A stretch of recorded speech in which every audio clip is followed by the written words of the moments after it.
I am standing here with Pedro. He's an expert in real estate in Malaga in the southern part of Spain.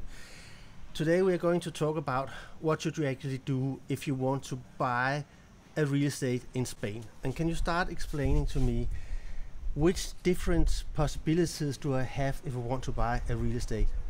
Yes, of course. For this, to buy a real estate property, you have several options. From the most traditional one, that it is to contact to a real estate agency, but then you can find them on the most popular tool that we have in Spain to find real estate properties, that it is Idealista. You can also go to other platforms like Facebook Marketplace, that it is very used also for, by other foreigners who wants to sell their properties, but they don't use Idealista. Or even you can try to get information from a property that you felt in love with when you was walking on your holidays through the Malaga streets. For this last thing, you would need to ask for the ownership to the public Spanish registry of owners. That it is public information, but you need to do it, and you need the knowledge to how to do it. And that is actually what you're doing. Yes, exactly. Yes. Exactly. That is another option, that it is to contact someone like me.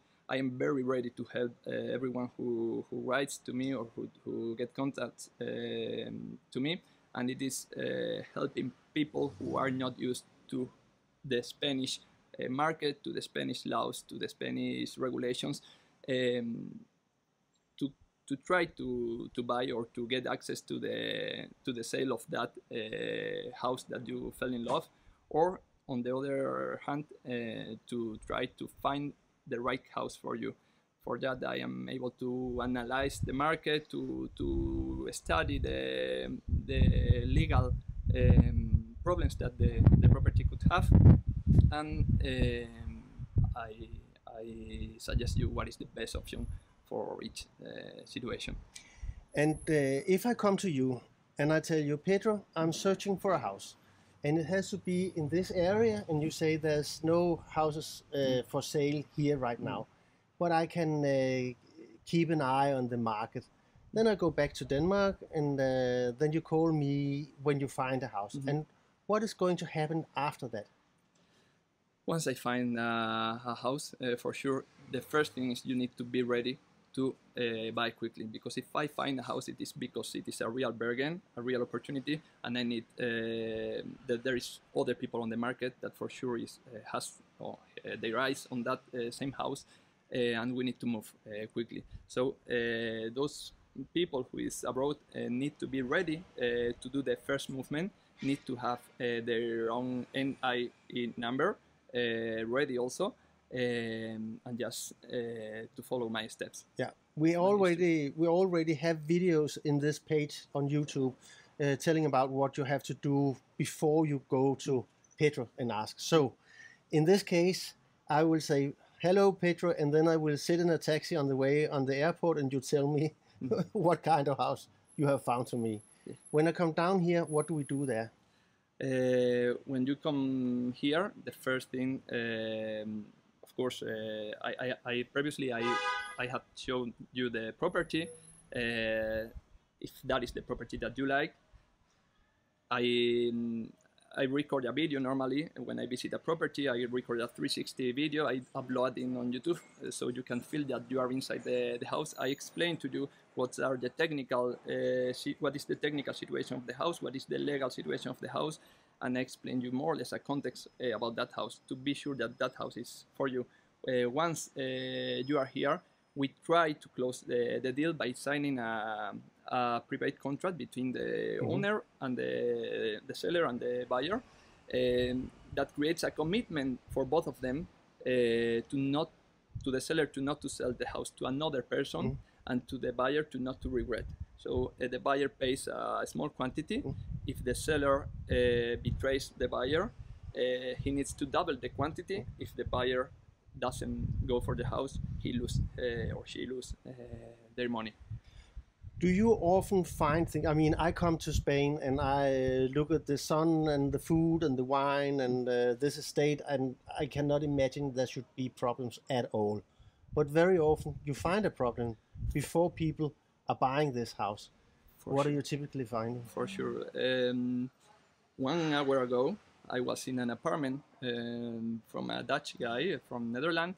He called me for the first time because we met 3 days ago, and I explained him I was architect and I am dedicated to this kind of cases.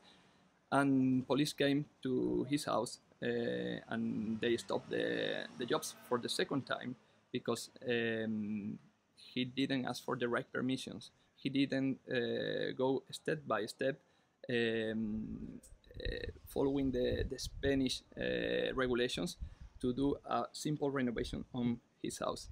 Right now, he will probably need to have the jobs stopped for 2 years to resume them because the job situation are paralyzed right now. On the other hand, I have another client this morning also. He is from Peru, and the situation was the opposite. He asked me before doing all the stuff that he's right now doing, that it is dividing an apartment in 3 because he wants to sell 3 units individually. And he will probably not have any kind of problem because we studied everything before doing all the operation. Pedro, you're working much with Nordic clients. What does that mean for Nordic clients using you? It means a lot for me, mainly because I have been working with them for 6-7 years right now. And I feel like there is a very good connection. Nordic clients are very respectful with Spanish professional.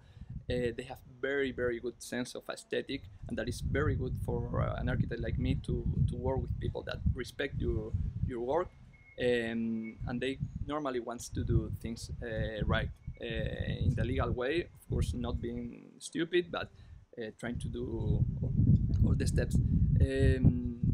So that is very, very good for me, and for them for sure. They have a local partner that will be always on their. We will defend always their own interest, no one else.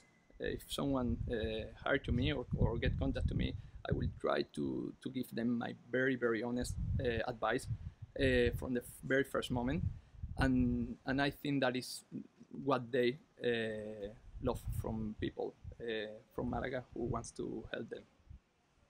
Thank you very much, Pedro. You're welcome.